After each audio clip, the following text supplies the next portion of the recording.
자, 오늘은 신약개론 13번째 시간입니다. 지난 시간까지 저희가 사도행전하고 바울 서신을 중심으로 나눴어요.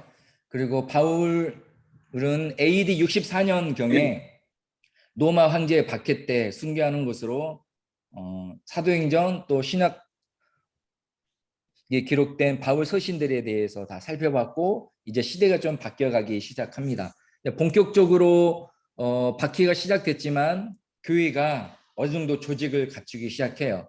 또 사도들이 교회를 개척하고 또 복음을 전하면서 다닐 때 각 교회마다 교회 지도자들이 생겼습니다. 처음에 사도행전에 보면 장로라는 거 부르는데, 이 장로는 오늘날 우리 교회에 있는 장로님 같은 그런 장로라기보다도 교회 지도자라고 생각하시면 되겠어요. 또 어쩌면 사역자일 수도 있고 목회자일 수도 있고, 아직 조직이 정비가 안 된 것이죠. 그러다가 사도들이 다 죽고 난 이후에 세워진 교회 지도자들을 교부라고 불렀어요. 혹시 교부라고 들어보셨어요? 교부 시대라고 하거든요. 그래서 교부가 생기고 나중에 뭐 중세로 넘어가다 보면 이제 뭐 비숍, 주교라는 그런 직책들이 생기고 조금씩 교회가 조직을 갖춰가고 있었습니다. 박해가 시작됐지만 교회가 약해져 버린 것이 아니라 조직이 세워져 가고 있었고, 또 그 이전에는 어떤 국가적인 핍박만 있었던 것이 아니라 이제는 일반 사람들로부터의 핍박과 박해도 많이 시작합니다. 박해는 많아졌지만 또 믿음도 열매도 많아지는 것들이 그 당시 상황이었습니다. 어쩌면 믿음 생활하기에 복음을 지키기에는 초기보다 지금 우리가 다루게 될 이 상황이 더 어려웠을 수도 있어요. 그리고 게다가 이때는 많은 이단들이 활동하기 시작했어요. 이게 유대주의적 이단, 크게 유대주의적 이단은 말 그대로 율법을 지키자, 율법을 다시 지켜야 된다. 예수의 피 중요하지 않아, 율법을 지켜야 돼. 라는 유대주의적 이단이 있었고, 헬라주의적 이단이 또 있어요. 뭐 나중에 준비해서 나눌 게지만, 헬라주의적 이단들은 쉽게 말해서 가장 편하게 말하면 이혼론입니다. 선과 악, 흑과 백, 이혼론으로 나눠서 이야기를 했고, 또 물질과 영으로 나눠가지고 아주 극단적으로 하는, 그래서 영지주의자라는 그 이단들은 완전히 금욕으로 가든가 아니면 향락과 사치스러움으로 갔었습니다. 이렇게 교회 안에 여러 가지 도전들이 생겼어요. 핍박이 오고 박해가 오니까 어때요? 믿음이 자라는 사람도 있었지만 믿음을 포기하는 사람들도 많이 생기기 시작했겠죠. 무서워서, 아니면 걱정 때문에, 아니면 뭐 승진과 출세 때문에 여러 가지 이유로 믿음에서 벗어난 사람들이 있었어요. 그리고 이단이 들어와 가지고 성도들을 미혹하고 유혹해요. 이런 시대적 상황 가운데 쓰여진 것들이 바로 공동 서신이에요. 저희가 뭐 히브리서, 또 베드로 전후서, 야고보서, 또 요한 1, 2, 3서, 유다서와 같은 서신들은 다 그러는 시대적 상황, 교회 밖으로부터의 박해, 교회 안에서부터의 이단의 침입에 대해 성도들을 독려하고 그 믿음을 바로 세우기 위해서 쓰여졌어요. 이런 맥락에서 공동 서신을 봐야 내용이 조금 더 잘 이해될 수 있습니다. 바울 서신은 복음 전파의 과정 가운데, 그리고 복음을 전한 이후에 교회를 든든하게 세우는 과정 가운데 쓰여졌다라면, 공동 서신은 그 이후에 아까 말했던 그런 맥락에서 쓰여졌어요. 공동 서신이란, 공동이란 함께가 아니라 쉽게 말하면 우리 공동회처럼 많은 사람들, 여러 사람들의 이야기예요. 그래서 신약 성경의 서신서는 바울 서신과 공동 서신, 여러 사람들이 쓴 서신을 모아놓은 것을 공동 서신이라고 하는데, 이렇게 두 개로 구분해서 말하고 있어요. 가장 먼저는 히브리서예요. 히브리서는 어떤 편지일 것 같아요? 이름에서 히브리서, 히브리인들에게 보내는 편지입니다. 그런데 히브리서의 형식을 보면 이거는 편지보다는 설교에 더 가까워요. 히브리서를 누가 썼을까에 대해서 AD 200년까지는 바울이 쓴 거라고 간주를 했어요. 그런데 히브리서의 그 내용과 스타일이 그 이전에 뭐 로마서나 갈라디아서, 고린도 전후서와 같은 바울 서신과 스타일이 너무 달라요. 그래서 현재 학자들은 대부분 저자 미상이라고 합니다. 다만 추측하는 것은 히브리서의 저자는 헬라적 유대인, 그리스도인, 즉 디아스포라 유대인인데 나중에 예수님을 믿은 사람이다. 예수님은 직접 목격하지는 않았고 바울이나 어떤 그런 사도들로부터 복음을 받은 사람이다. 그리고 헬라적 문화와 사고, 헬라어에 능통한 사람이다라고 그 저자를 특정하고 있어요. 히브리서가 쓰여진 배경은 아까 그 역사적 상황들과 동일합니다. 어떻게 동일하냐면요. 잠깐만요. 파일이 안 열려서. 네. 히브리서의 대상은 당연히 히브리인입니다. 유대인들이에요. 히브리서에는 구약 성경이 굉장히 많이 인용되어 있어요. 이 말은 무엇이냐면 히브리서를 읽는 독자들이 구약 성경에 대해 잘 알고 있고 유대 관습과 문화에 대해서 잘 알고 있었다라는 것입니다. 그리고 히브리인이라는 말은 아브라함이 처음에 들었던 말이거든요. 이것은 외국 사람들이 이스라엘 사람들을 부를 때 사용했던 호칭이에요. 그것도 어떤 좋은 호칭이라기보다도 뭐 어떤 욕까지는 아니지만 그냥 안 좋게 부르는 그런 명칭이었습니다. 그래서 이 독자들은 팔레스타인이 아니라 아마 외국 디아스포라에 살았던 유대인들일 것이다 라고 추정을 해요. 가장 유력한 가설에 따르면 로마에 있는 가정교회가 대상이라고 합니다. 아까도 우리 지난 시간에 말했듯이 AD 64년에 그 네로 황제 때 로마에 큰 화재가 있었죠. 그리고 그 화재의 원인을 네로가 기독교인들에게 덮어 씌워버려요. 그때부터 그리스도인에 대한 본격적인 박해가 시작되었어요. 당시 로마는 기독교를 유대교의 한 종파라고 생각을 했어요. 그리고 유대교는 로마가 자치권을 인정해주는 종교 중에 하나였어요. 그렇기 때문에 기독교인에 대해서 크게 신경 쓰지 않았어요. 오로지 유대인들만, 팔레스타인 예루살렘에 사는 유대인들만 기독교인들을 이렇게 괴롭혔을 뿐이죠. 근데 네로 황제가 로마 화재의 원인을 기독교인들에게 뒤집어 씌우면서 그리스도인들에 대한 본격적인 박해가 시작돼요. 황제뿐만 아니라 예를 들어서 같이 어제까지만 해도 이웃이었는데 저 사람 우리 옆집 사는 크리스찬인데 크리스찬들이 이번에 로마에 불 질렀다면서 하면서 일반 대중에게서도 큰 박해와 어떤 차별을 당합니다. 그래서 많은 유대인들 중 그리스도인인데 출신인 유대인 사람들이 다시 유대교로 돌아가고 싶은 유혹에 빠졌어요. 왜냐하면 로마가 유대교는 박해하지 않았거든요. 그래서 야, 오치까지는 괜찮았는데 너무 살기 힘들다. 야, 다시 돌아가자. 라는 유혹에 많이 빠졌고 사람들이 실제로 많이 돌아갔습니다. 그리고 가장 큰 문제는 이 히브리서의 대상 독자들이 성장하기를 멈췄다라는 거예요. 두려움 때문인지 현실에 대한 타협 때문인지 이 사람들이 나태해졌어요. 겉으로는 규모를 어떤 외형을 갖추고 있었지만 속으로는 위기에 빠져 있는 공동체가 되었습니다. 그래서 히브리서가 기록된 거예요. 그런데 이런 히브리서 독자들의 모습이 사실 우리의 모습과 많이 겹쳐 보이기도 합니다. 우리도 두려움이나 근심이나 어떤 매너리즘의 이유로 인해서 성장하기를 멈춰버리기도 한다라는 것이죠. 말씀의 도전을 멀리하고 문제에 대해서 기도로 씨름하지 않으면서 또 배우려고 하지 않으면서 우리도 멈춰서고 뭐 이 정도면 됐지 아니면 그냥 너무 평범하게 살아가게 되는 것이죠. 이런 모습들이 우리에게 있다라면 우리 역시 위기에 빠진 것입니다. 그래서 히브리서가 여전히 우리에게 굉장히 중요한 말씀이에요. 그래서 이미 좀 매너리즘에 빠지고 성장하기를 멈춰버린 그 성도들에게 히브리서 저자는 나태하지 말라. 하면서 제자도에 대해서 이야기를 해요. 인내하라고, 또 소망을 굳게 잡고, 또 서로 격려하고, 모이기를 피하지 말고, 또 물러서지 말라고 촉구합니다. 이것을 위해서 히브리서는 예수님을 굉장히 강조해요. 히브리서는 예수님을 대제사장으로 표현합니다.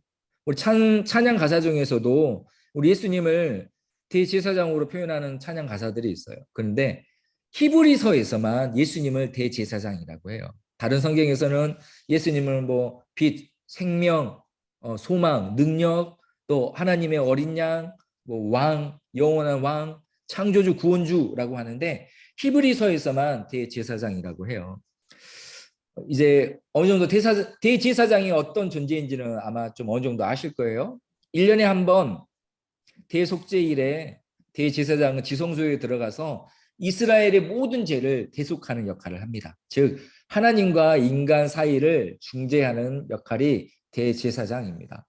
그런데 히브리서는 이 예수님이 진정한 그리고 영원한 대제사장이라고 해요. 그래서 히브리서는 예수님과 대제사장의 여러 가지 공통점을 먼저 말해요. 같은 인간이다. 그리고 하나님이 임명하셨다. 또 제물을 바쳤다. 그래서 우리 예수님은 대제사장이다. 그런데 우리 예수님은 인간 대제사장과 다르다라고 또 설명을 해요. 가장 먼저 예수님은 신실한 대제사장이라고 합니다. 건축가가 집보다 위대하고 아들이 종보다 위대한 것처럼 예수님은 중재자였던 모세보다 더 신실하신 분이다. 그러니 우리가 믿음에서 벗어나지 말자. 특히 유대인 출신 그리스도인들아, 우리 예수님은 모세보다 더 신실하시고 뛰어나신 분이니 과거의 율법과 유대교로 돌아가지 말고 이 복음 안에 머물러 있어라라고 가는 거예요. 두 번째, 예수님은 체휼하는 대제사장이다. 성경이 가끔 좀 어렵죠. 체휼하다. 그게 뭐지? 아세요? 체휼하다. 쉽게 말하면 이해한다, 공감한다. 즉 우리 예수님은 우리를 이해하시고 공감하시는 대제사장이다. 예수님은 우리의 연약함을 이해하시고 너희들이 지금 유혹에 빠졌고 유대교로 돌아갈까 말까 갈팡질팡하고 있는 너의 마음을 이해하시는 분이시고 그리고 그런 너희들에게 능력을 주신다라는 말씀이에요. 그리고 예수님은 멜기세덱 같은 대제사장이다. 멜기세덱은 창세기에 나와요. 아브라함이 만났어요. 아브라함이 11조를 멜기세덱에게 드렸어요. 멜기세덱은 성경에 살렘의 왕이고 여호와의 제사장이라고 나와요. 근데 이 멜기세덱도 대제사장인데 레위지파의 대제사장과 다른 것은 레위지파는 사람이잖아요. 임명되고 전해지는. 근데 이 멜기세덱은 그가 태어난 날도 알 수 없고 죽은 날도 알 수 없는 말 그대로 영원한 대제사장이라고 성경에 기록되어 있어요. 그래서 어떤 학자들은 이 멜기세덱이 아브라함이 만났던 예수님일 것이다 라고 말하는 사람도 있어요. 근데 중요한 것은 멜기세덱이라는 그 이름은 유대인들에게 있어서 굉장히 신령하고 하늘의 제사장이라는 의미를 갖고 있었거든요. 그래서 히브리서 저자가 예수님은 대제사장인데 이런 너희들이 봐왔던 그런 대제사장이 아니라 영원한 온전한 우리의 대제사장이다. 그러니 믿음에서 떠나지 말고 굳게 지켜라, 서 있어라 라고 권면하고 도전하는 것이 히브리서예요. 그래서 히브리서의 내용이 다른 서신서에 비하면 저희들 입장에서 읽고 이해하기가 조금 어려워요. 왜냐하면 전적으로 히브리인들에게 초점이 맞춰 있기 때문에. 그런데 히브리서의 어떤 용어라든지 맥락을 좀 잘 알면 좀 더 쉽게 재미있게 읽을 수 있을 것입니다. 자, 히브리서가 끝나고 이제 이어서 제가 좀 생각해 보니까 좀 말이 좀 빠른 것 같아요. 천천히 할게요. 자, 베드로전서, 베드로후서입니다. 자, 문제. 베드로전서 후서는 누가 썼을까요? 너무 쉽죠. 베드로가 썼어요. 이것이 전통적인 견해입니다. 베드로전서 1장 1절에 예수 그리스도의 사도 베드로, 5장 1절에는 그리스도의 고난의 종이라고 자기를 소개해요. 어떤 학자는 베드로 전서를 보면서 대해서 어떤 서신도 예수님의 정신을 이렇게 많이 담고 있지는 못했다라고 말을 해요. 그리고 베드로는 이 편지를 누구한테 썼느냐? 함께 택하심을 받은 바벨론에 있는 교회에서 문안 인사를 합니다. 제가 잠깐 잘못했어요.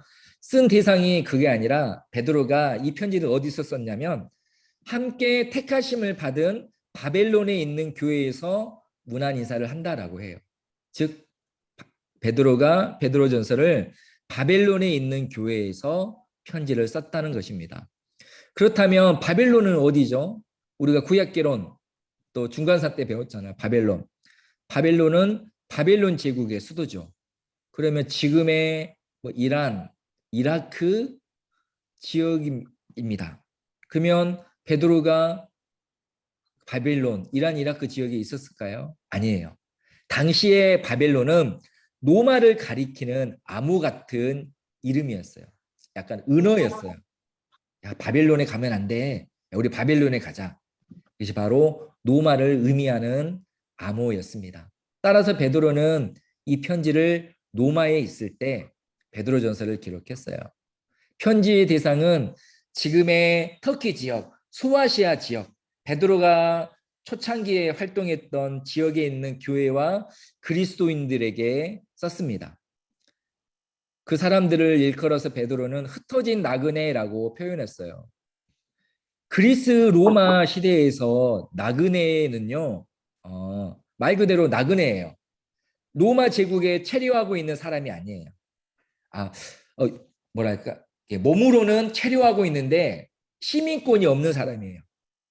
그래서 시민권이 없어서 로마 시민보다는 하층 계급이고 또 외국인과 노예보다는 상위 계층, 그냥 일종의 2등 국민이에요. 2등 국민들 중에 예수님을 믿는 사람들이, 복음을 받아들이는 사람들이 많았다라는 것을 우리가 좀 여기서도 알 수 있죠. 당시에 소장농들, 그리고 보부상처럼 떠돌아다니는 장사꾼, 그리고 교사가 이 외인들의 행인 계급에 포함이 돼요. 그럼 여기서 교사가 여기에 속한다라는 게 참 의외죠. 전통적으로 선생님은 존경받고 한국으로 치면 그 마을 훈장 선생님 같은 분인데 왜 이런 이등 국민으로 취급되었을까요? 당시에 많은 교사들이 이곳저곳 떠돌아다니면서 가르쳤어요. 물론 대학자들은 한 곳에 머물렀겠지만 많은 교사들이 돌아다니면서 가르쳤어요. 교회 안에도 있었어요. 순회 전도사, 순회 교사라고 하죠. 이 교회 가서 말씀을 가르치고 다른 교회 가서 말씀을 가르치고 교사들이 이곳저곳 떠돌아다니는 것이 서구권에는 꽤 최근까지도 있었어요. 미국 서부 시대, 그러니까 불과 한 100년 전까지만 해도 미국에요.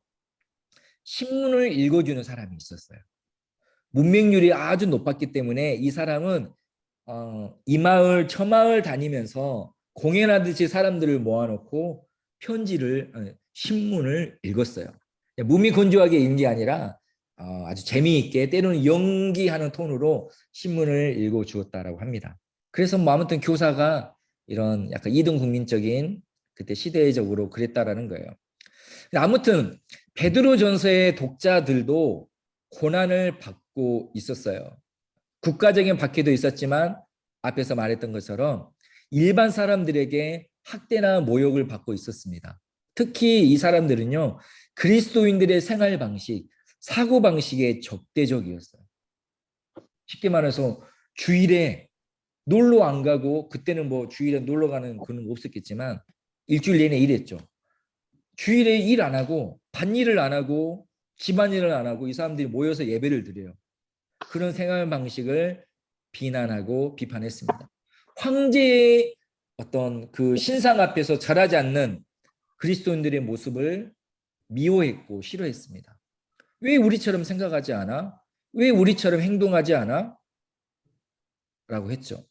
복음이 한국에 처음 들어왔을 때에도 많은 크리스찬들이 조상신에게 제사 지내는 것을 멈추고 모여서 예배드리기 시작하니까 그것 때문에 많은 박해와 시련을 겪었죠.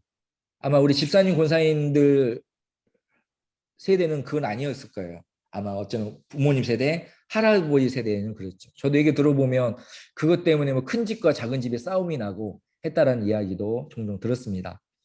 그래서 베드로전서는 이런 적대적인 환경에서 그리스도인으로서 어떻게 살아야 하는지를 가르치고 있어요. 베드로의 목적은 고난을 겪고 있는 이 성도들을 격려하는 거예요. 그 다시 한번 믿음 위에 굳게 서게 하는 거였습니다. 그래서 베드로는 하나님이 우리를 어떻게 구원하셨는지, 그리고 지금도 우리를 어떻게 보호하시는지에 대해서 말하고 있어요. 그리고 너희가 고난을 겪을지라도 그거는 신앙의 여정의 일부다. 고난을 통해서 내가 진짜 제자인지 아닌지 시험하는 것이고, 고난을 통해 연단을 된다. 그리고 고난 중에 성도들이 연합하게 된다. 우리가 비록 세상에서는 흩어져 있고 박해를 받는 사람들이지만 고난을 향해 나아가는 하나님의 백성이다. 그리고 우리가 다시 오실 예수님을 기다려야 된다라고 하면서 계속해서 독려하고 격려하고 위로하는 것이 베드로 전서입니다. 그리고 베드로 전서는 그러므로 성도는 세상과 달라야 한다. 선한 양심을 가지고 선하게 살아야 한다. 악을 악으로 갚지 않고 선으로 갚아야 된다. 이런 모습조차도 세상은 적대적으로 대할 수 있어요. 마치 어우 재수없어 잘났네 정말 이렇게 하는 것처럼 세상이 선한 일을 하고 있는 그리스도인을 향해서 미워할지라도 그것이 하나님의 뜻이기에 순종해야 된다라고 말을 하고 있습니다. 실제로 당시에 어떤 관리들이 로마에 보낸 보고서들을 보면 그리스도인들을 정말로 이상한 존재로 해요. 저 사람들은 집이 없지만 마치 집이 있는 것처럼 살아간다. 저 사람들은 날마다 박해를 받고 핍박을 받지만 큰 소망을 가지고 있는 것처럼 살아간다라는 식의 편지들이 곳곳에서 막 올라가는 거예요. 전혀 다른 사람들이었던 것이죠. 그러다가 나중에 이 시대는 아니지만 로마가 망한 이유 중에 하나가 상류층이 굉장히 타락한 것도 컸거든요. 그래서 정말로 유명한 명망 있는 가문에서 며느리를 찾을 때 어느 순간 크리스찬을 찾기 시작하는 거예요. 그리스도인 여인을 자기 집안의 며느리로 드리려고 합니다. 왜냐하면 달랐거든요. 남달랐거든요. 그래서 복음이 그런 식으로 로마 귀족 집안에 들어가는 통로가 되기도 했어요. 그래서 베드로는 알았어요. 고난 당할수록 우리는 더 선한 양심을 가지고 살아가야 한다. 우리 역시 그렇죠. 우리의 신앙과 믿음 때문에 사람들의 적대감을 느낄 수 있습니다. 어쩌면 지난 2년 동안 어느 때보다도 세상으로부터 적대감을 느꼈을지 몰라요. 특히 코로나 이슈와 관련해서 많은 비난과 손가락질, 또 의심의 눈초리가 쏟아졌습니다. 그러면 어때요? 억울하죠. 마음이 무너지기 쉽습니다. 악을 악으로 갚기 쉬워요. 사랑과 용서라는 복음의 본질 그 맛을 잃어버리는 것이죠. 우리 마음속에서 우리한테 도움 받을 때는 좋다고 하더니 이제 와서 우리를 이렇게 괄시해? 내가 다시는 도와주나 보자. 아니 가만히 있으니까 사람을 가만히로 보내? 하면서 나도 가만히 안 있어 하는 태도가 옳지 않다라고 베드로전서는 말하고 있어요. 어때요? 베드로 역시 큰 고난과 시험을 당했죠. 적대감을 경험했고 처절하게 무너졌어요. 적대감을 경험했잖아요. 너 예수라는 사람 옆에 있었는데 손가락질과 적대감을 경험하니까 베드로가 난 몰라요. 나 예수라는 사람 몰라요. 라고 부인하면서 처절하게 무너졌죠. 그런데 우리 예수님은 디베랴 바닷가에서 고기 잡고 있는 베드로를 찾아가서 그를 다시 일으키잖아요. 그리고 베드로는 그때 자신을 일으켰던 예수님의 사랑을 조금도 잊어버리지 않고 같은 고난과 실망 가운데 있는 성도들을 일으키고 격려하고 있어요. 그리고 이 시대를 살아가는 우리를 향해서도 고난과 시련을 나름의 고난과 시련을 겪고 있는 우리에게 또 어쩌면 무너지고 있는 우리에게 고린도전서는 하나님은 고린도 전서를 통해서 우리에게 말씀하십니다. 고난은 신앙생활의 일부다. 고난을 통해 내가 연단되고 내가 진짜인가 가짜인가를 스스로 판단해 볼 수 있다. 뭐 요즘식으로 말하면 PCR이죠. PCR 제자 테스트 가지고 내가 양성인가 음성인가 하는 것처럼 이렇게 고린도전서를 읽어보면 더 도전이 될 거예요. 베드로후서는 베드로가 두 번째로 쓴 편지입니다. 1장 1절에 예수 그리스도의 종이며 사도인 시몬 베드로라고 되어 있어요. 그런데 상당수의 학자들이 베드로후서는 베드로에게 쓴 게 아니라고 해요. 생각을 해요. 왜냐하면 베드로전서와 베드로후서가 상당히 어휘라든지 글 쓰는 스타일이 너무 다르다는 거예요. 베드로전서가 안녕하십니까 여러분이면 베드로서는 안녕하세요 여러분 약간 그런 문체다 보니까 이건 다른 사람이야 라고 해요. 근데 사실 베드로는 헬라어에 그렇게 아주 뛰어나지는 않았기 때문에 직접 쓰지 않고 그 베드로가 말을 하면 써주는 사람이 있었다라고 해요. 그래서 베드로가 썼다라고 주장하는 사람들은 베드로의 말을 받아 쓴 사람이 달라서 필체가 다른 것이다라고 말하기도 해요. 또 베드로 후서가요. 신약성경 27권 중에 가장 나중에 정경으로 인정됐어요. 이 말인즉슨 논란의 여지가 많았다라는 것이죠.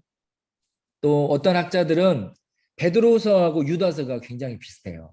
베드로후서가 유다서를 보고 참고해서 쓴 것일 것이다 라고 말을 하기도 해요. 그런데 전통적으로 그리고 상당수의 학자들이 여전히 베드로가 저자라고 인정하고 있습니다. 그냥 참고만 하시고 중요하진 않아요. 그리고 베드로후서가 쓰여졌을 당시에 이미 바울 서신이 많이 퍼져 있어서 사람들이 읽고 있었다라고 합니다. 그러므로 베드로후서는 AD 60년대로 추정하고 있어요. 베드로후서의 대상은 어디냐면요. 영지주의 이단의 공격을 받고 있는 교회예요. 영지주의는 처음 기독교 교회 300년 동안에 교회를 가장 위협했던 이단입니다. 혹시 영지주의라는 말을 들어보셨어요? 이게 헬라어 그노시스에서 유래한 거예요. 그노시스는 알다라는 뜻이거든요. 그럼 영지주의는 뭐냐면 우리가 어떤 지식을 가져야 된다. 그래서 어둠에서 빛으로 깨어나야 된다. 그리고 그 지식을 가져야만 구원을 얻는다. 그리고 그 지식은 소수만 갖는다. 하나님에 대한 이 비밀하고 신비한 지식을 가져야 구원을 받고 그것은 우리만 갖고 있다라고 주장을 해요. 왠지 좀 익숙하죠. 왜냐하면 오늘날에는 영지주의라는 말을 사용하진 않지만 영지주의적 이단의 영향이 지금 이 시대 이단에도 동일하게 있거든요. 다 자기들만 아는 거야. 우리 신비한 비밀. 예를 들면 신천지의 비유필이 그런 것이죠. 우리만 아는 거야. 이걸 깨달아야지 미혹했던 우리 영이 깨어나서 구원을 받는 거야 라고 얘기를 해요. 영지주의의 두 번째 특징은요. 물질은 악하고 영은 선하다라고 주장을 해요. 그래서 몸으로 행한 모든 것은 악해요. 그래서 예수님의 성육신을 부정합니다. 왜냐하면 거룩하신 하나님이 이 악하고 악한 육으로 올 수가 없는 거예요. 단지 예수님의 영이 어떤 하나님의 영이 이스라엘에 살고 있는 예수라는 사람이 세례받을 때 임했다가 십자가에서 죽을 때 떠났다라고 해요. 즉 잠시 임했을 뿐이지 육신으로 온 적이 없다라고 합니다. 예수는 그냥 예수라는 사람이에요. 하나님의 영이 들어왔다 나갔다고 합니다. 또 영의 세계가 중요하기 때문에 몸으로 하는 것은 아무 의미가 없어요. 즉 다시 말하면 몸은 이미 악해요. 그래서 아무리 악한 일이라도 몸으로 하는 것은 의미가 없기 때문에 막 몸으로 모든 죄를 지어도 되고 향락과 사치를 저질러도 괜찮아요. 내 영만 깨끗하면 되는 거예요. 이렇게 생각하는 것들이 크게 어떤 영지주의. 첫 번째는 어떤 특별한 지식을 가져야 된다. 두 번째는 영은 무조건 선하고 물질은 무조건 악하다라는 것이 영지주의였어요. 자, 다시 말하면 또 좀 더 설명해 보면 영지주의적 이단은 지금도 있죠. 아까도 말했듯이 영지주의는 어떤 신성한 지식, 남들이 모르는 지식을 가져야 구원받는다라고 합니다. 신천지의 비유풀이 14만 4천 그런 것처럼이죠. 근데 예수님은 지식을 통해 얻는 구원에 대해서 한 번도 말씀하지 않으셨어요. 오직 믿음으로 얻는 구원에 대해 말씀하셨습니다. 그리고 구원은 14만 4천 명 소수에게 허락된 것이 아니라 예수님을 믿는 모든 자들에게 거저 허락된 거예요. 영지주의는 영과 육을 나눠서 영 무조건 선하고 육은 무조건 악한 것이다 라고 했지만 그렇지 않죠. 그래서 그 사람들이 뭘 주장해요? 자기가 바로 하나님, 자기가 예수님, 자기가 보혜사라고 하죠. 예수라는 이름을 가진 한 이스라엘 남자에게 하나님의 영이 임했던 것처럼 2021년 대한민국에 살고 있는 김아무개라는 남자에게 그 영이 임했다라고 똑같이 주장하는 거예요. 여기에서 신천지의 보혜사 이만희가 나오고 안산호 하나님의 교회가 나와요. 안산호 하나님의 교회는 기도 끝에 안산홍님의 이름으로 기도합니다라고 하거든요. 실제로 지금 21세기에 2021년에도 이렇게 거짓 교사와 이단들이 예수 그리스도의 재림에 대해서 또 성도들을 미혹했어요. 봐라, 오신다던 예수님이 언제 오시냐? 고난 중에 기도했는데 예수님이 언제 오시냐? 야, 내일은 무슨 내일이야? 그냥 오늘을 즐겨. 하고 싶은 대로 해. 살고 싶은 대로 살아. 라고 향락과 쾌락으로 성도들을 유혹했어요. 이에 대해서 베드로후서 3장 8, 9절에서 이렇게 말하죠. 잘하는 말씀이에요. 사랑하는 자들아, 주께는 하루가 천년 같고 천년이 하루 같다는 이 한 가지를 잊지 말라. 주의 약속은 어떤 이들이 더디다고 생각하는 것 같이 더딘 것이 아니라 오직 주께서는 너희를 대하여 오래 참으사 아무도 멸망하지 않고 다 회개하기에 이르기를 원하느니라 라고 말씀하고 있어요. 우리가 기다리는 게 아니라 하나님이 우리를 기다리셔요. 우리가 기다리고 있는데 예수님이 안 오시는 것이 아니라 예수님이 우리의 회개를 기다리시기 때문에 아직 안 오시는 거예요. 베드로서는 이렇게 이단의 유혹과 세상의 권한 가운데 있는 성도들을 격려합니다. 그러니 여전히 우리에게 너무나도 맞는 말씀이에요. 특별히 한국에 이단 너무 많잖아요. 그런 상황에서 꼭 필요한 말씀입니다. 베드로후서의 결론은 1장 10절에서 11절이에요. 그러므로 형제들아 너희 더욱 힘써 너희 부르심과 택하심을 굳게 하라. 너희가 이것을 행한즉 언제든지 실족하지 아니하리라. 이같이 하면 우리 주 곧 구주 예수 그리스도의 영원한 나라에 들어감을 넉넉히 너희에게 주시리라. 부르심을 잊지 말아라. 실족하지 말아라. 라는 것이 베드로후서의 결론입니다. 살펴보는 것들이 다 제가 처음에 말했던 그 상황이죠. 고난과 이단의 위협에 처해 있는 교회와 성도들에게 주시는 말씀이에요. 이제 이어서 요한 서신입니다. 요한 1서, 요한 2서, 요한 3서를 요한 서신이라고 해요. 당연히 저자는 누굴까요? 네, 요한입니다. 사도 요한.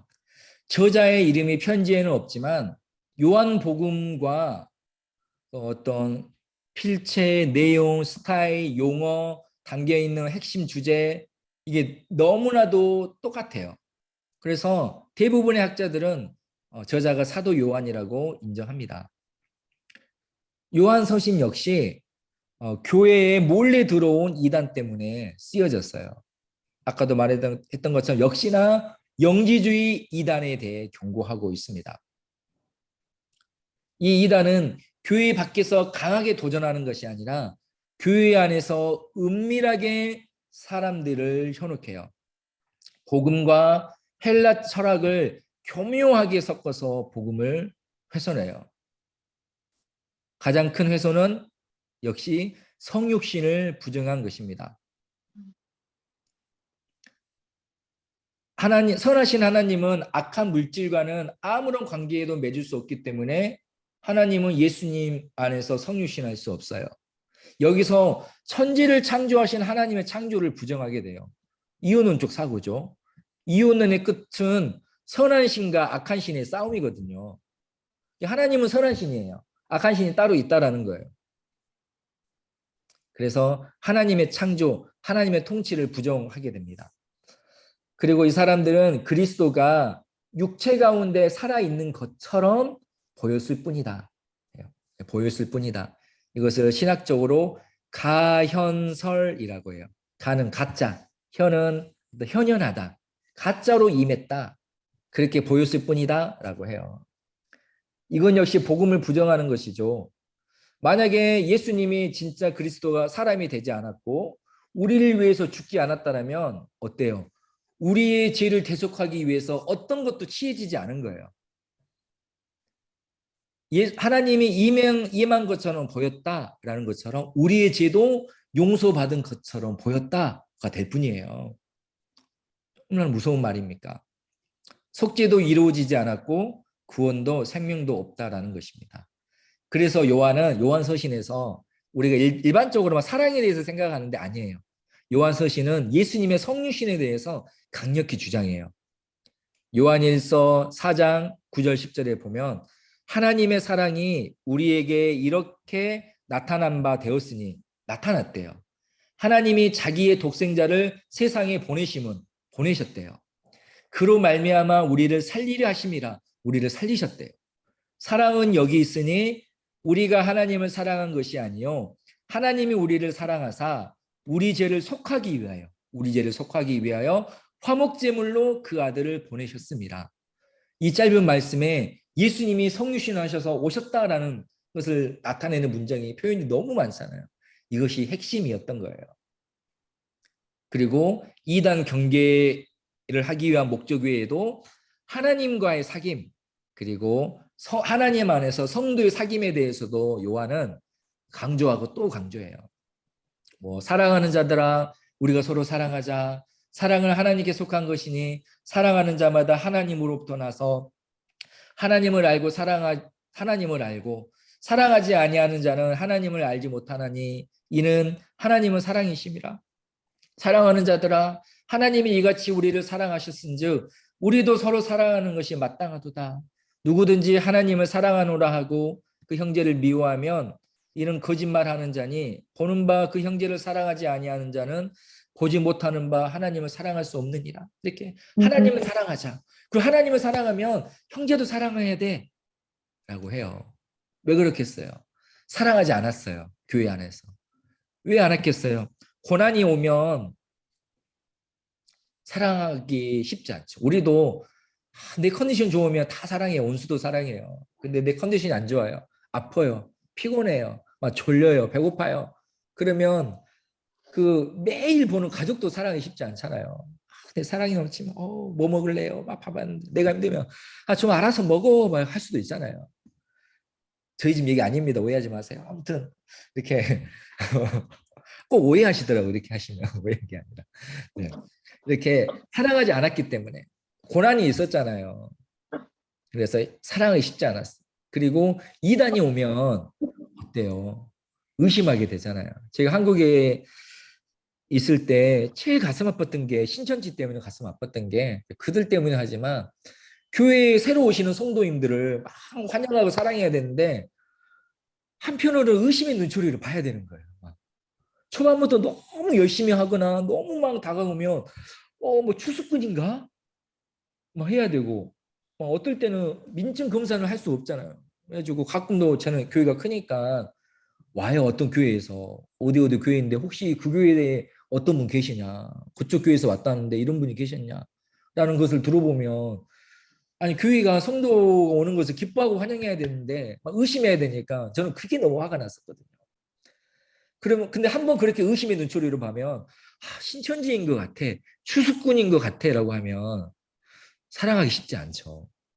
그래서 요한이 이단의 경계를 하면서도 형제를 사랑하자, 사랑해야 된다라고 말을 하는 거예요. 아마 앞에 얘기만 했으면 어쩌면 이단들은 다 쫓아냈겠지만 교회가 정말로 건조했을 것 같아요. 무슨 어디 인사청문회 하는 곳이 돼버리는 것이죠. 그래서 이 균형에 대해서 맞추고 있어요. 우리도 마찬가지예요. 깨어 있어야 되지만 그러나 그 긍휼과 사랑과 이해와 용납을 잊어버리면 안 되는 것이죠. 요한이서는 택하심을 입은 부녀와 그의 자녀에게 쓰여졌어요.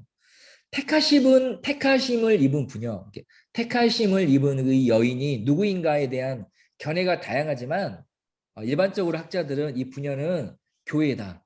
그리고 그의 자녀는 교회 구성원이다 라고 생각해요. 이 견해가 가장 많은 지지를 받아요. 요한이서는 거짓 교훈에 맞서서 너희 자신을 잘 지켜라 라고 말하고 있습니다. 당시의 거짓 교사들은 순회 교사였어요. 물론 모든 순회 교사가 이단은 아니에요. 예를 들어서 아볼로나 또 브리스길라, 아울로 같은 사람들도 일종의 순회 교사였거든요. 넓게 보면 바울도 순회 교사예요. 지역마다 옮겨다니면서 뭐 6개월, 3개월, 1년씩 머물면서 가르쳤기 때문에.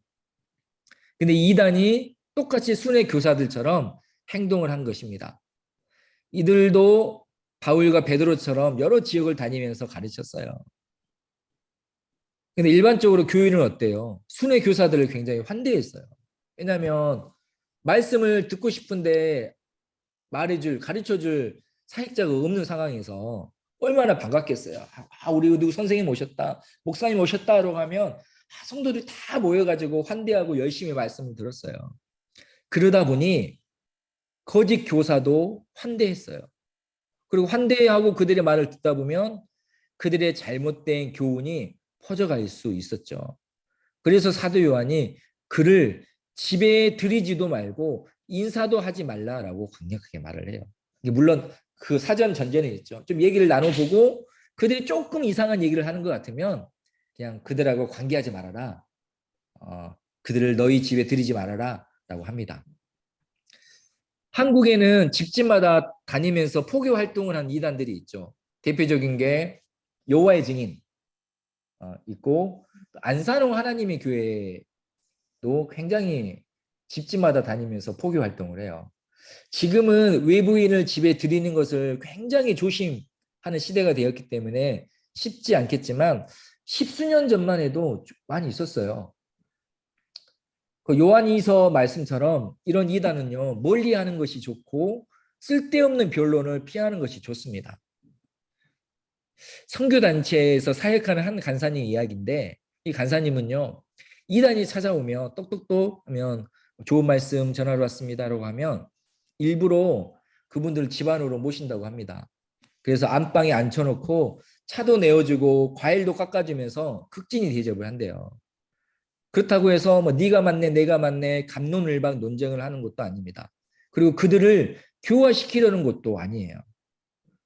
이 사람들이 뭐 성경 이야기를 하려고 치면 살짝 이렇게 삼천포로 빠져서 일상적인 얘기도 하고 그래서 몇 시간이든 최대한 잡아놓는다고 합니다. 왜냐하면 이 사람들을 박대하면 이 사람들이 그냥 자기 집으로 가는 게 아니라 다른 사람 집 문을 두드리니까 차라리 내가 이 사명감을 가지고 이 사람들을 하루 종일 집에 모셔놓고 어디 못 가게 하자. 나름의 사명을 가지고 하신대요. 몇 시간 동안 잡아놓으면 그분들이 막 손살을 치면서 가려고 한대요. 저녁 드시고 가시라고 막 그렇게 했다라는 이야기도 들었습니다. 제가 신학교를 졸업하고 전임 전도사 시절에 저희 집에도 이단이 찾아왔어요. 남녀 두 사람이 한 팀이었는데 화장실이 급하다면서 화장실 좀 쓰게 해달라고 부탁을 해서 근데 저희 아내가 맞아드렸던 것 같아요. 그리고 제가 얼마 안 돼서 집에 왔고 그 사람들을 만났죠. 뭐 저희는 그 사람들 정체를 알아챘어요. 근데 별다른 말을 안 했어요. 그리고 그분들도 들어왔더니 우리의 정체를 알고 당황한 것 같았지만 당황하지 않은 척 있다가 이렇게 차 한잔 마시고 나갔던 그런 일도 있었습니다. 이런 에피소드가 있었다는 것이지 일부러 가까이 할 필요가 없어요. 그렇다면 아는 지인 중에 아니면 가족 중에 이단이 있다면 어떻게 할 것인가?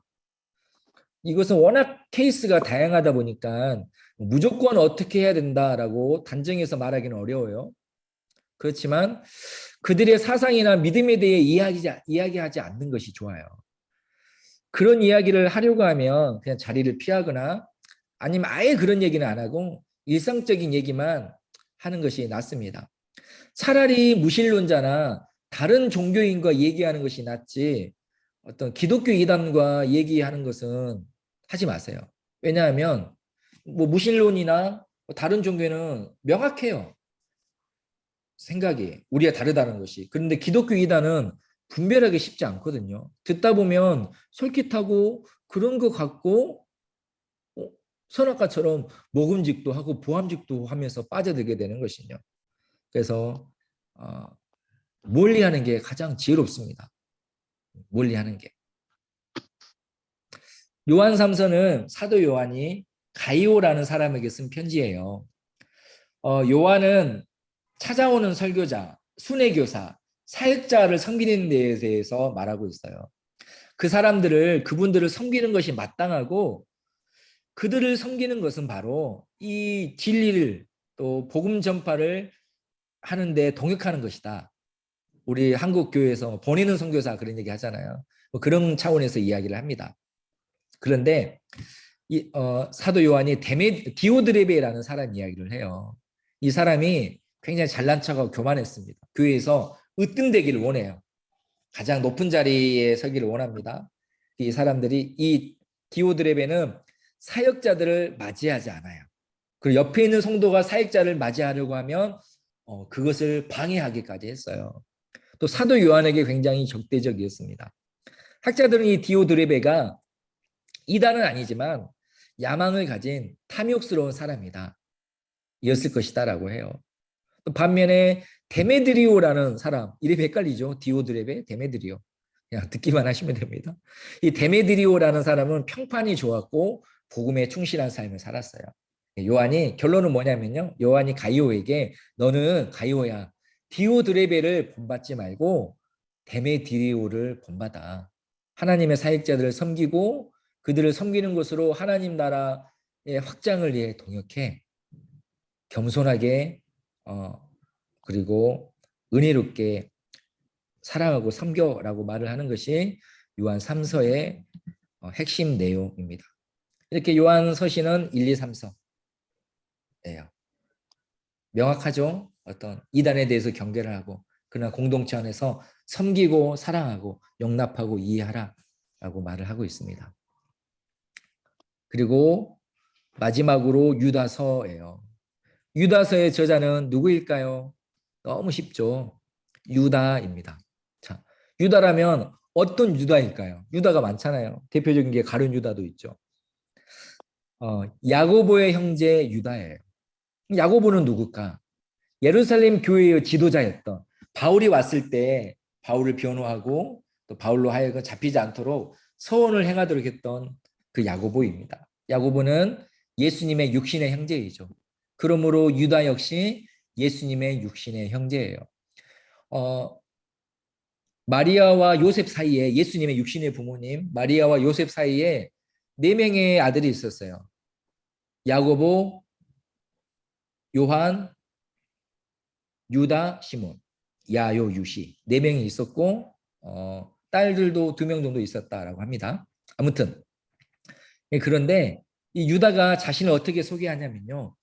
예수 그리스도의 종이요 야고보의 형제라고 해요. 자기를 예수의 형제라고 하지 않아요. 유다는 예수님을 육신의 관계로 보지 않고 하나님의 아들로 믿고 대하고 있는 것이죠. 유다서의 기록 목적은 베드로후서하고 비슷해요. 이단이 나타나서 퍼져가고 있는 상황 속에서 이단을 따라가는 것은 멸망하는 것이다. 그리고 사도적 신앙을 굳게 붙잡아라 라고 권면하고 있습니다. 그리고 유다는요. 소돔과 고모라 등 구약 시대의 사건들을 예로 들면서 거짓 교사들을 경고해요. 너희가 그러면 소돔과 고모라가 망한 것처럼 너희도 멸망할 것이다. 그것은 망하는 길이다. 그리고 성도들에게는 사도들의 가르침을 기록하고 믿음을 세우고 기도하고 그리스도의 긍휼을 기다리고 흔들리는 자들을 긍휼히 여기라고 권면하고 있습니다. 어때요? 지금까지 살펴봤던 공동서신의 내용들이 다 그거잖아요. 고난과 이단으로부터 성도와 교회를 바로 세우는 것이었어요. 그 시대가 그러했기 때문입니다. 그리고 이 시대 속에서 예수님을 목격했던 수많은 사람들 그리고 제자들이 각자의 부르심을 따라 곳곳에서 복음을 전하다가 한 명씩 두 명씩 이제 순교하면서 한 세대가 넘어가기 시작합니다. 베드로는 주로 소아시아 지역에서 선교를 했고요. 그의 말년에 로마로 갔었죠. 그리고 AD 64년에 네로 황제에 의해서 순교했습니다. 여기에는 유명한 일화가 있어요. 이야기예요, 일화. 베드로가 박해를 피해서 로마를 탈출하던 중에 예수님을 만난 거예요. 베드로가 코바디스 도미네, 주여 어디로 가십니까? 라고 물었습니다. 그때 예수님은 너 대신 다시 십자가를 지러 로마로 간다라고 말했다고 합니다. 그래서 베드로는 다시 거기서 회개하고 고난을 피하지 않겠다. 이것이 하나님의 뜻이구나 라고 그런 마음으로 로마로 돌아갔고 십자가에 거꾸로 달려 죽었습니다. 이것은 베드로가 내가 예수님처럼 십자가에 바로 매달려 죽는 것은 가당치도 않은 일이다. 나를 거꾸로 매달아라 라고 주장했기 때문이라고 합니다. 베드로의 형제 안드레 아시죠? 안드레는 지금의 러시아 지역에 처음 복음을 전한 것으로 알려지고 있습니다. 근데 안드레가 그리스에서 복음을 전하다가 어떤 파트라라는 마을에서 순교해요.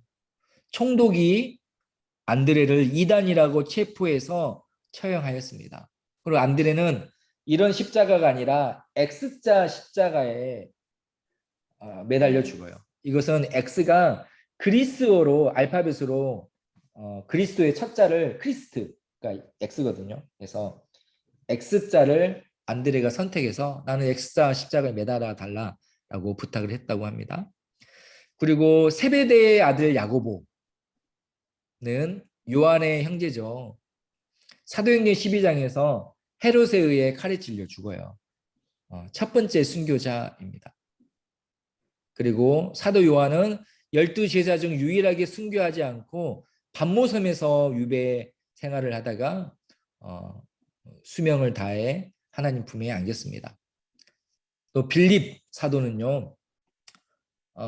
터키 지역에서 교수용을 당한 것으로 알려졌어요.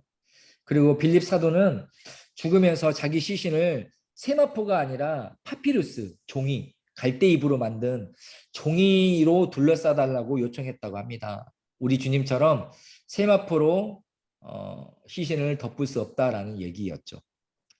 또 바돌로메, 요한복음에는 나다나엘이라고 되어 있습니다. 바돌로메는 지금의 아르메니아에서 선교하던 중에 이방 종교의 사제들의 선동을 받은 왕에 의해서 아주 끔찍하게 순교했습니다. 네, 온 살가죽이 벗겨진 이후에 십자가에 못 박혀 죽으셨다고 합니다. 도마입니다. 의심 많은 도마. 도마도 직업이 목수였대요. 건축가였대요. 그래서 인도에 가서 왕궁 건설을 했고 거기서 교회도 건축했다고 합니다. 복음을 전파했는데 이단으로 체포되었고 옆구리에 창에 찔려 순교했다고 알려지고 있습니다. 마태는 에디오피아에서 복음을 전하던 중에 목이 베이는 참수형을 당해 순교당했습니다. 그리고 알페오의 아들 야고보는 복음을 전하다가 체포돼서 죽임을 당했는데 굉장히 또 이렇게 포에 썰려서 순교했다라고 알려지고 있어요. 또 다데오 사도는 알페오의 아들 야고보의 형제인데요. 그 역시 터키 지방에서 복음을 전하다가 화살에 맞아 순교했습니다. 셀루신 시몬은 페르시아 지역에서 복음을 전하던 중에 순교를 했고요. 또 가룟 유다는 아시다시피 예수님을 팔아넘기고 스스로 목매달아 죽었습니다. 그리고 가룟 유다를 대신해서 사도로 뽑힌 마띠아는 아르메니아 지역 바돌레메가 죽었던 아르메니아 아니면 또 에티오피아에서 순교했다라고 알려지고 있습니다. 이런 각 사도들의 순교는 전승으로 이야기로만 전해져 있기 때문에 조금 차이가 있을 수 있어요. 그러나 그들이 어디서 죽었다라는 것이 아니라 그들이 예루살렘과 온 유대와 사마리아와 땅끝까지 내 증인이 되리라라는 예수님의 말씀대로 증인으로 살다가 증인으로 살다가 순교했다라는 것이 중요합니다. 그리고 이런 사도들의 순교들뿐만 아니라 수많은 그리스도인들이 수많은 성도들이 복음을 전하다가 또 복음을 지키다가 순교했습니다. 그들의 순교의 피, 예수님의 십자가의 피, 그리고 순교자들의 순교의 피로 인해서 우리에게까지 복음이 흘러왔고 우리가 예수님을 믿음으로 말미암아 구원을 얻는 귀한 은혜 가운데 있는 것입니다. 이렇게 공동서신이 끝이 났고 사도들의 순교로 공동서신이 쓰여졌던 그 시대의 모든 것들이 어느 정도 끝이 났어요. 이제 마지막으로 남아있는 것은 요한계시록 한 권입니다. 위에서도 말을 했지만 공동서신이 쓰여졌던 시대적 상황과 배경은 정도의 차이는 있었겠지만 지난 2000년 동안 늘 비슷한 상황이었고 여전히 우리도 그와 비슷한 상황입니다. 훨씬 덜하지만. 그러나 고난과 유혹만 있는 것이 아니라 하나님의 은혜와 보호하심, 또 구원의 약속, 다시 오실 예수님의 약속은 더 영원하고 더 여전하기에 우리 여전히 오늘도 믿음 가운데 걸어가고 있는 것입니다. 자, 이렇게 우리는 공동서신에 대해서 살펴봤습니다. 조금 사도행전에 기록된 바울 서신과는 좀 결이 다르죠. 그러나 은혜가 되고 도전이 되는 말씀들입니다. 자, 오늘은 여기까지 이걸로 마치도록 하겠고요. 다음 시간에 마지막 요한계시록으로 찾아뵙도록 하겠습니다. 제가 잠깐 기도하겠습니다. 사랑해 주님 감사드립니다. 오늘 신학기론 13번째 시간 공동서신에 대해서 함께 나눴습니다. 하나님 무엇보다도 공동서신이 기록되었던 그리고 그 편지를 썼던 그 편지를 받았던 그 상황과 그 모습을 보니 주님 이 말씀이 더 은혜가 되고 또 우리 마음 가운데 깊이 더 다가오게 되고 깨닫게 됩니다. 하나님 그 시대를 살아냈던 성도들처럼 우리도 이 시대를 하나님의 말씀 안에서 잘 살아가고 살아낼 수 있도록 힘과 능력을 더하여 주시옵소서. 주님 남은 한 주도 모든 성도님들 평안과 기쁨과 감사로 지켜주시고 또 주일에 복된 모습으로 만날 수 있도록 인도하여 주시옵소서. 예수님의 이름으로 감사하오며 기도드리옵나이다. 아멘. 네, 감사합니다. 오늘은 여기까지 마치고 또 다음에 뵙도록 하겠습니다. 감사합니다. 사랑하고 축복합니다.